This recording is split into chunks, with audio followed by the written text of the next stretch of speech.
Enough already. I'm sick of this, I said before heading back to the recording.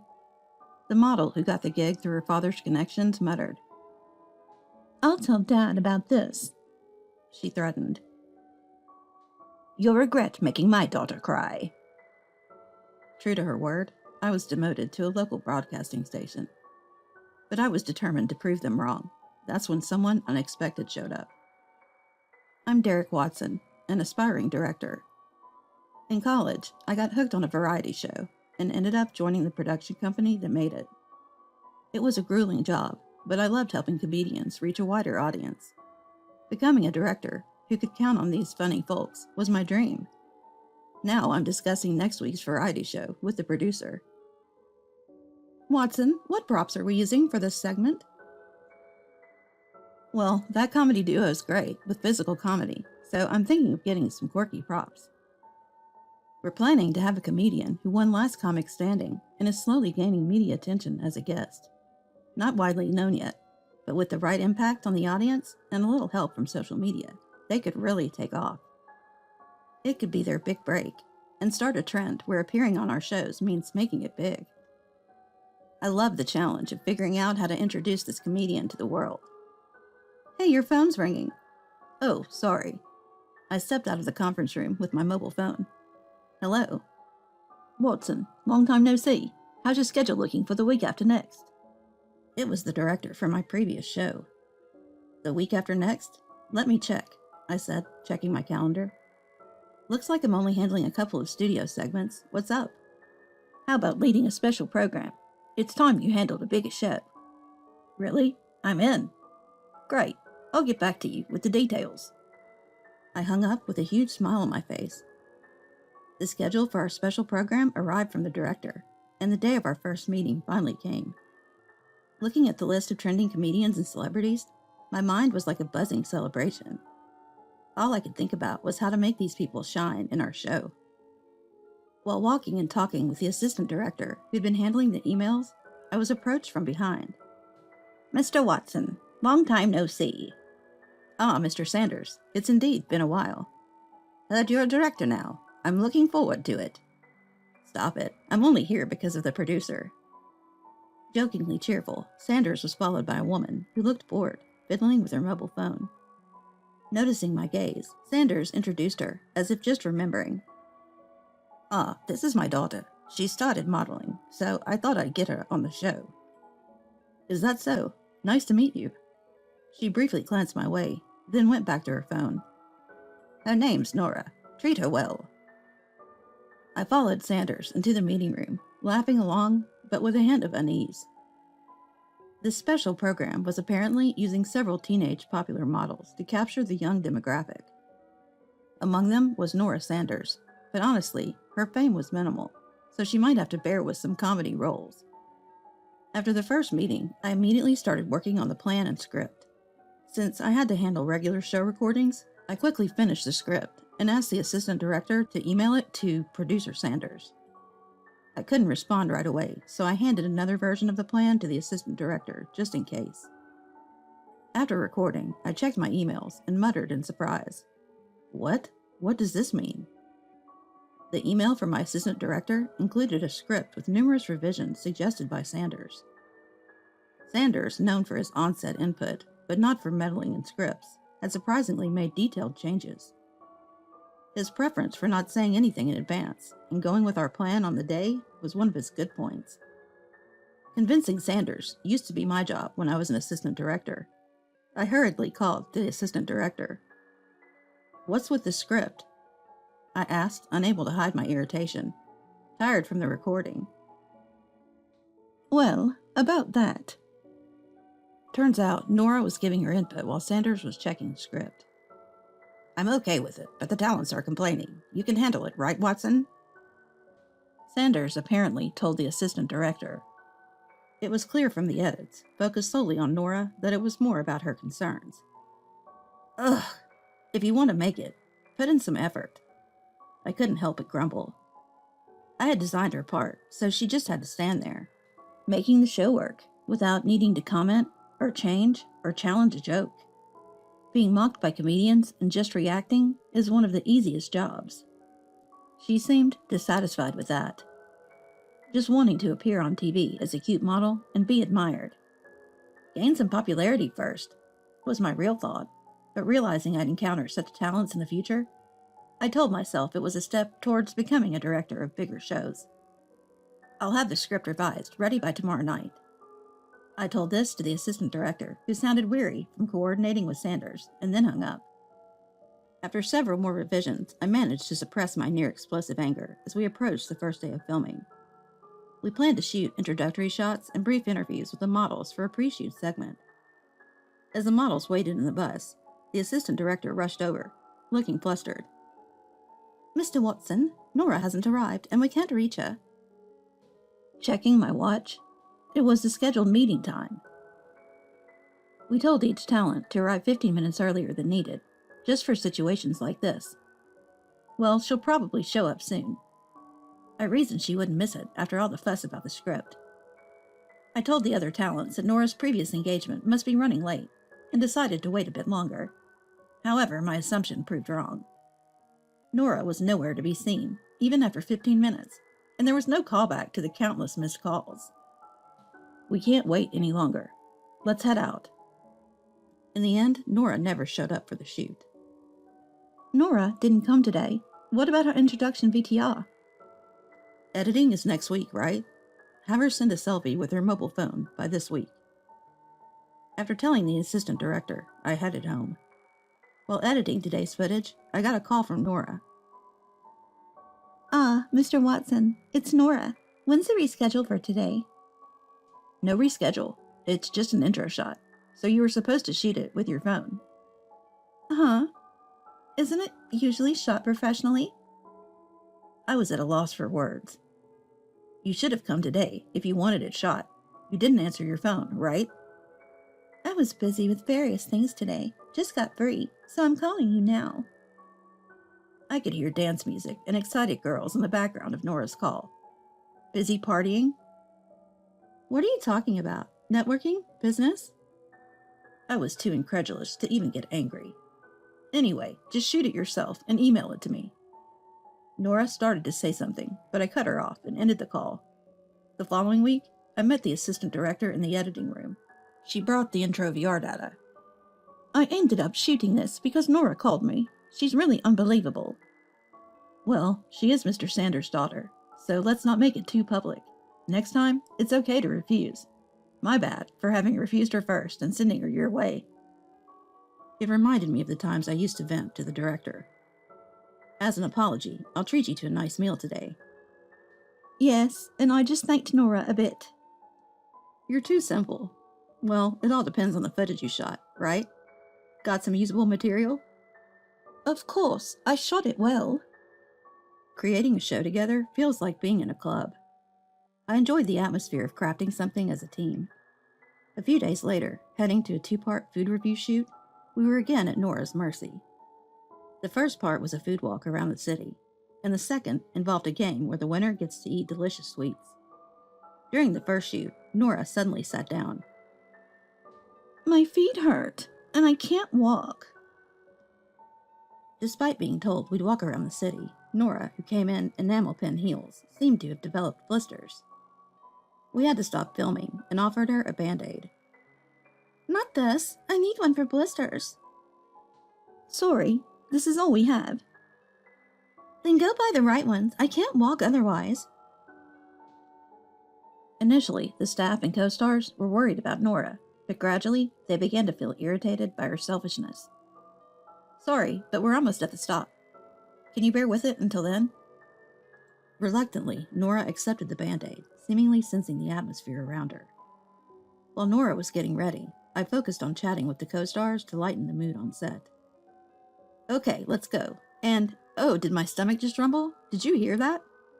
The talents laughed at my joke.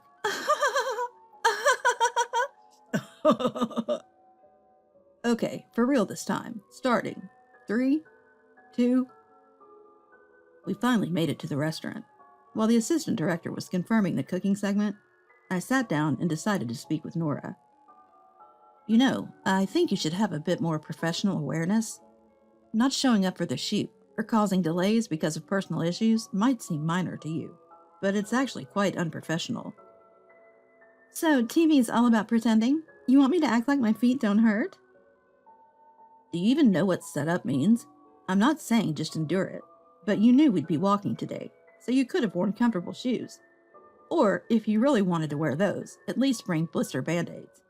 Preparing to give your best performance is what being a professional is about. If you knew all that, Mr. Watson, you should have prepared it. Isn't that lacking professional awareness? I regretted starting this conversation, which was meant to be kind. Well, we probably won't see each other on set again, so you can keep doing your thing. Just no more trouble for today, okay? I couldn't help my sarcasm and returned to the other staff. We finished the shoot smoothly and hurried to the second location. Today's challenge was a 3-sport competition, with the winner getting to eat the trending sweets. Nora's whims surfaced again. Ew, I'll sweat off my makeup. Do I have to do this? The atmosphere on set froze. Well, it's a competition, so not participating isn't really an option. I placated a co-star who half-jokingly suggested competing with the assistant director, and somehow wrapped up the second shoot. Mr. Watson, thanks for your hard work. No kidding, I'm exhausted. Facing talents with higher profiles and seeing that attitude, she's something else. In a way, a big shot. Right, Nora is still more or less in the rated model position. Actually, some rated models have more fans. Well, she's not likely to get popular with that attitude. And then came the day of the studio recording. Midway through the recording, an incident occurred. Nora refused to come out of the dressing room because she didn't like the costume. With a star-studded cast and Sanders absent, I lost my temper. Enough already. If that's the case, you don't need to appear anymore. Your scenes today can all be cut, so if you're not satisfied, feel free to leave. I'll tell Dad. I don't care. You haven't shown up on time even once, and you clearly don't have the motivation. We're fed up. Just decide whether you want to wear that costume or consider today's appearance non-existent. Leaving her with those words, I returned to the recording. Her scene was not up yet, so we resumed recording other segments. Hey, Watson. The person who came back with the assistant director, who went to call her, was Sanders and Nora. Nora, looking like she might cry, and Sanders, furious, marched towards me. What's this about excluding Nora? It's her first recording, and she's nervous. If you can't support a talent in that situation, you're not a professional. Go and learn more. Mr. Sanders, with all due respect, Nora was the one who... I don't want to hear your excuses. I'll make you regret making my daughter cry. True to his word, after the special program ended, I was reassigned to a local broadcasting station. While many people regretted my departure, it felt like a validation that my approach to my work had not been wrong. At my first meeting at the new place, nice to meet you. I'm Watson. Looking forward to working with you. My first assignment was a local variety information program. Nice to meet you. I've heard about your situation. Tough break. I'm the producer Smith, and this is Rosalie, the new announcer. She'll be the main presenter of the program you'll be handling, so take good care of her. Nice to meet you. I might have many shortcomings, but I look forward to your guidance. I was impressed by her dignified voice and refined demeanor. I felt we could work well together. That intuition was right, and soon, as the person in charge of the set, I teamed up with Rosalie to boost the program. Ah, Derek, about that matter. That idea? A similar concept was on a talk show yesterday, so let's try a different approach. As we brainstormed various ideas together, we started to understand each other with simple words, and even our spontaneous phrases and habits became similar. Rosalie was incredibly dedicated. She went beyond the typical duties of an announcer, negotiating appearances herself and sharing interesting topics from a unique female perspective. Having worked mostly with comedians, I was initially hesitant in interacting with announcers and intellectuals, but Rosalie always supported me in those situations. One day, about 6 months after my transfer, she asked me a question. I've always wanted to ask, why were you transferred despite being so good at your job? Hasn't Mr. Smith told you? Actually, I told Rosalie about my ordeal with Sanders and the others. Normally quick to nod or laugh during conversations, she stayed silent after my story, her fists on her knees trembling slightly. What? That makes no sense. Why should you be demoted because of those people? I had never seen Rosalie so emotional. Since I started working with you, an old colleague said I look happier. You must be working with a good person, they said. So I don't want those people to ruin your talent. We must prove them wrong someday. Knowing that Rosalie felt this way warmed my heart, as I had been content here. Then an email arrived from my old department. With the growing convergence of the internet and TV, our company was launching a joint project with several broadcasting stations. I didn't want anything to do with those people again, but this project was on a much larger scale than the special program. The desire to prove them wrong overcame my reluctance. Rosalie, my company sent this project proposal. That's great. It's a big project, so if we succeed, we can definitely show them. Yeah, and would you mind helping me with it? It would be a great support to have you. Me? I'd love to. Rosalie's eyes sparkled with excitement, and I vowed not to let her down. We must succeed. A year later, at a meeting at the headquarters, I heard a familiar voice behind me. Well, if it isn't Watson, what are you doing here? Mr. Sanders, long time no see. Nora's here too, I see. After you left, Nora became a regular, and is now quite popular, unlike you. How's the local program? Just right for you, I guess. You can do whatever you want, right? I felt irked by their condescending laughter, but wanting to maintain composure in front of Rosalie. I chose a mature response. Well, I've learned to think about what kind of viewers I'm reaching, and what's demanded, rather than trying to please everyone. It's been a good experience. You two are still the same, I see. Unlike you, we're on a fast track to success. Nora's involved in big projects now, and being popular is tough. And who's this with you? Well, she is. Before I could respond, Rosalie straightened her posture and introduced herself politely. Nice to meet you. I'm Rosalie. Watson was under your care back then. Though her introduction was just her name, I stayed silent beside her. Are you two dating? You should leave this guy. There's no chance he's returning to the headquarters. You should catch someone like Dad.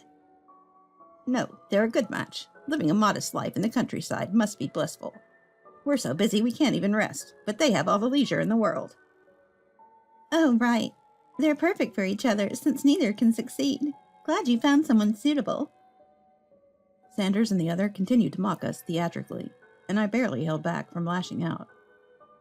Excuse me, but you mentioned being popular. What show are you on? I'm not familiar with your name. You don't know me? That's unbelievable. Maybe they don't broadcast my show in the countryside. No, I mean, could you tell me the name of your show? You might be the main presenter of a significant program, right? Nora's show, as far as I knew, was a late-night 15-minute slot. You might not be as ambitious, and that's fine. But if you're in the TV industry, you should stay educated. Ignorance is a sin. Enough already.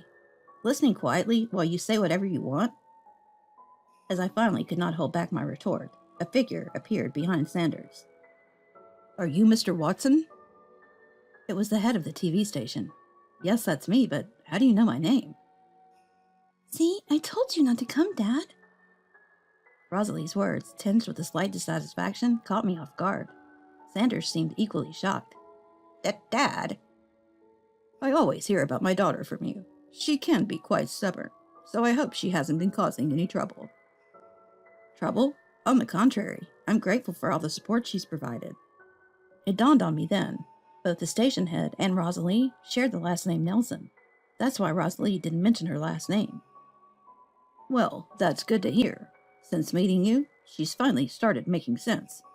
I've wanted to thank you personally for a while. I'm counting on you to keep looking after her. With those parting words, Mr. Nelson, the station head, left with a smile. I was confused for a while. Hey, Dad. Who was that person just now? Someone important? Idiot, that's the head of the TV station. But she called him Dad. I'm sorry. I had no idea she was the daughter of the station head.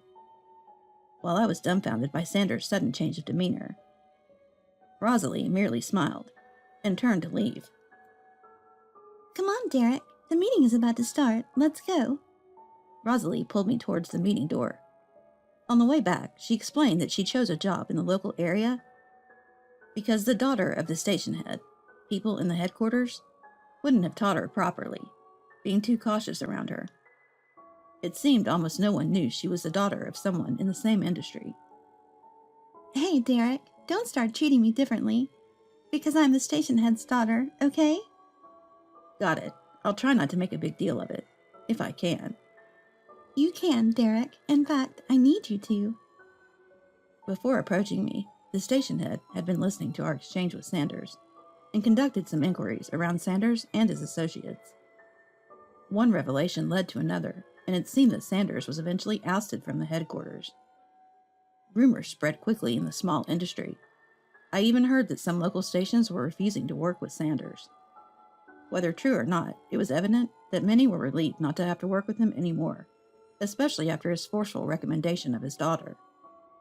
In the joint project, Rosalie and I ended up overseeing the entire operation, and it was a huge success. We received a lot of appreciation and praise from the whole team. The ratings were excellent. The success, along with the accomplishments of the information variety show we created, led to my return to the headquarters.